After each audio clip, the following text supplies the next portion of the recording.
Bismillahirrahmanirrahim. Assalamualaikum warahmatullahi wabarakatuh. Alhamdulillahirabbil alamin. Tsumma alhamdulillahirabbil alamin. Assalatu wassalamu ala sayyidil mursalin habibina wa syafi'ina wa maulana Muhammad wa ala alihi thayyibin wa sahbihil muntajibin wa tabi'ina lahum bi ihsanin ila yaumiddin. Sahabat Islam lama, kita akan lanjutkan mengkaji akhlak Rasulullah Shallallahu Alaihi Wasallam. Di antara akhlak beliau adalah terkait bagaimana hubungan kita dengan Allah, hablum minallah. Karena bagaimanapun kita sebagai ciptaan dan hamba Allah harus menumbuhkan dalam diri kita satu akhlak yang akan menjadikan hubungan kita dengan Allah sebagai hubungan yang tidak pernah terputus. Maka Rasulullah SAW memberikan satu pesan yang sangat mulia kepada kita agar terus menanamkan benih-benih akhlak tawakal kepada Allah Subhanahu wa Ta'ala. Karena dengan tawakal kita tidak akan pernah putus asa, kita tidak akan pernah pesimis dalam mengarungi kehidupan yang penuh dengan kesulitan dan kerumitan ini. Karena akan selalu ada sandaran kita, ada pegangan kita, yaitu Allah Subhanahu wa Ta'ala. Kalau kita lihat betapa kekerasan merajalela, intoleransi merajalela, bahkan terorisme merajalela, karena mereka tidak punya akhlak tawakal kepada Allah. Mereka cenderung galau, cenderung putus asa, cenderung gelisah di dalam dirinya. Padahal kalau kita benar-benar bertawakal kepada Allah, kita akan menjalani kehidupan ini dengan penuh ketenangan, kenyamanan, kebahagiaan. Maka para ulama mengatakan tawakal itu adalah bersandar kepada selain kita, berserah diri kepada selain kita. Disinilah kemudian Al-Imam Al-Jurjani mengatakan bahwa tawakal itu adalah athiqah bima indallah, bahwa kita betul-betul percaya terhadap Allah, bahwa Allah menciptakan alam raya dan kita ini sama sekali tidak sia-sia. Allah menciptakan semua alam raya ini untuk kebaikan, untuk kemaslahatan. Maka kita harus bersandar kepada Allah. Maka kita harus berpegang teguh kepada Allah supaya kita semakin mantap bahwa setiap apa yang kita kerjakan betul-betul akan membawa kebaikan, betul-betul akan membawa kemanfaatan dan kemaslahatan, tidak hanya bagi kita tetapi juga bagi orang lain.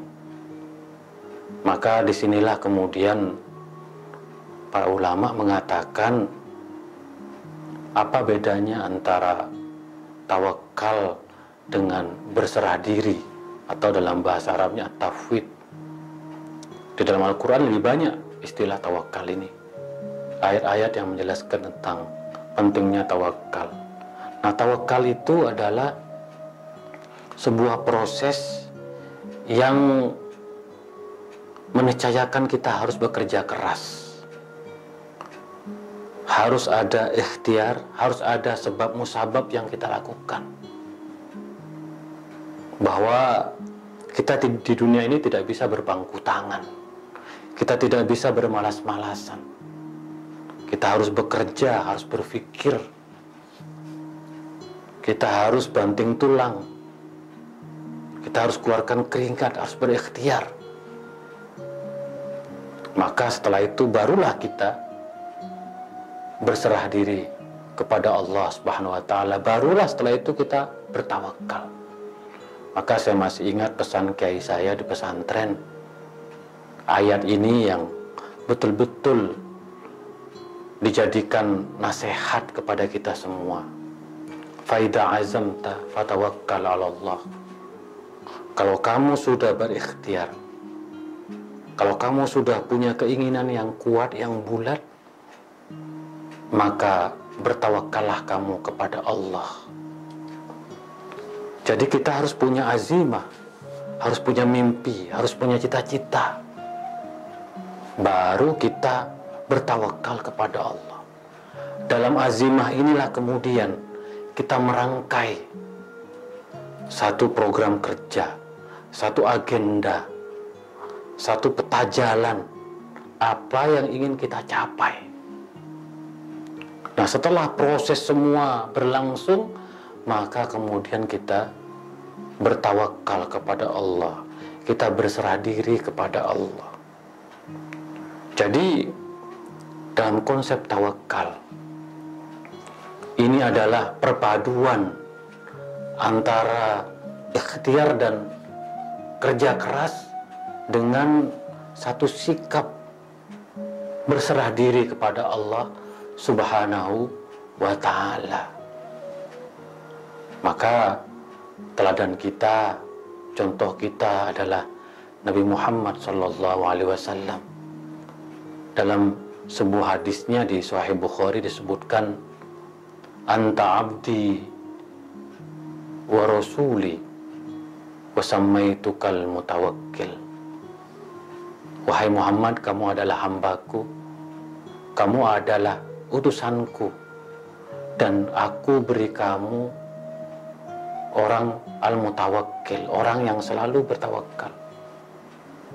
Kita tahu bahwa perjalanan hidup Rasulullah adalah perjalanan hidup yang penuh lika-liku, penuh tantangan, penuh hambatan. Bahkan Rasulullah harus menghadapi serangan dari musuh-musuhnya, sehingga Rasulullah harus membela diri. Tetapi dalam setiap perjuangan dan perjalanan hidup Rasulullah, selalu Rasulullah hadapi dengan penuh tawakal tadi itu. Ada strategi, ada ide, ada gagasan yang dibangun, ada musyawarah dengan para sahabat. Tetapi pada akhirnya Rasulullah bertawakal. Nabi-nabi terdahulu, Nabi Nuh, begitu mendapat tantangan dari rakyat pada waktu itu, tetapi dengan satu ikhtiar dan tawakalnya kepada Allah, Nabi Nuh berhasil selamat. Nabi Ibrahim menghadapi tantangan yang maha sulit dalam hidupnya, tetapi Nabi Ibrahim mengajarkan kita bahwa setelah kita berikhtiar, setelah kita berbuat, setelah kita bekerja, lalu kemudian kita bertawakal kepada Allah Subhanahu wa ta'ala. Maka dari itu Rasulullah memberikan contoh bagaimana cara kita bertawakal, yaitu seperti seekor burung. Seekor burung, dia bisa terbang kemana-mana, dan seekor burung bisa menjalani hidup dengan riang gembira. Karena burung adalah makhluk, kata Rasulullah, yang betul-betul menjalani hidupnya dengan satu ikhtiar dan tawakal yang luar biasa. Maka dalam sebuah hadisnya disebutkan, yadkhul jannata aqwamun afidatuhum mislu afidatit thair. Akan masuk ke dalam surga kaum-kaum yang hatinya seperti hatinya burung. Dia bisa terbang kemana-mana, tidak pernah putus asa. Burung ketika hinggap di satu tempat, lalu pindah ke tempat yang lain, dia menjalaninya dengan penuh optimisme. Begitulah kita, hubungan kita dengan Allah SWT. Kita diperintahkan untuk tidak pernah terputus. Fatawakkal 'ala Allah, innallaha yuhibbul mutawakkilin. Hendaklah kita bertawakal kepada Allah, karena Allah mencintai orang-orang yang bertawakal, berserah diri setelah melalui satu proses yang betul-betul dilalui dengan azimah, dengan satu keinginan yang kuat, satu tekad yang bulat. Bung Karno sudah memberikan contoh kepada kita semua bahwa kita Indonesia ini kita bangun bersama-sama oleh semua kelompok, lapisan masyarakat, lapisan agama, lapisan suku, lapisan wilayah yang ada. Tetapi pada kata Bung Karno, pada akhirnya setelah kita berikhtiar melahirkan Pancasila, Undang-Undang Dasar, Bhinneka Tunggal Ika, dan Negara Kesatuan Republik Indonesia, pada akhirnya kita harus berserah diri kepada Allah. Maka kita disebut Indonesia adalah negara yang bertuhan. Indonesia adalah negara yang bertawakal. Mari kita terus belajar dari akhlak Rasulullah ini. Selama kita terus yakin bahwa Allah bersama kita. Ketika Rasulullah hijrah dari Mekah ke Madinah, turun sebuah ayat, la tahzan innallaha ma'ana. Wahai Muhammad, jangan bersedih, sungguhnya Allah selalu bersama kita. Kita yang yakin dengan akhlak tawakal ini, kita akan selalu mampu menjalani kehidupan di tengah tantangan apapun, termasuk di tengah pandemi COVID-19 ini. Betapa sulitnya karena belum ditemukan obat dan vaksin. Bahkan ekonomi morat-marit.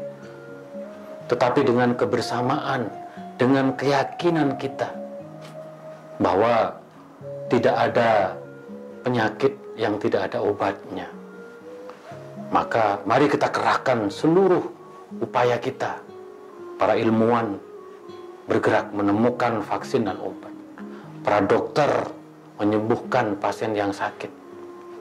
Kita membantu mereka yang tidak mampu terdampak dari COVID-19 ini. Kita dorong pemerintah bekerja dengan serius. Kita bersama-sama mematuhi protokol kesehatan. Maka setelah kita berikhtiar menjalani seluruh sebab-sebab yang menjadi keberhasilan kita melampaui COVID ini, lalu kita bertawakal kita pada Allah, kita berdoa kepada Allah, kita meminta kepada Allah, karena sungguhnya innallaha yuhibbul mutawakkilin. Sahabat Islam ramah, mari kita tumbuhkan akhlak tawakal dalam hubungan kita dengan Allah.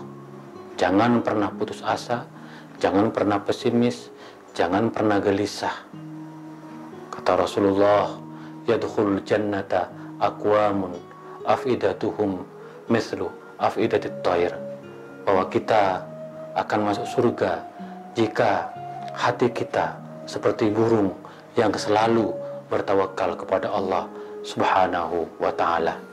Itulah kira-kira pelajaran dari akhlak Rasulullah SAW. Kita akan sambung pada kesempatan yang lain. Wa ma taufiqi illa billah, alaihi tawakkaltu wa ilaihi unib, wallahul muwaffiq ila aqwamit thoriq. Assalamualaikum warahmatullahi wabarakatuh.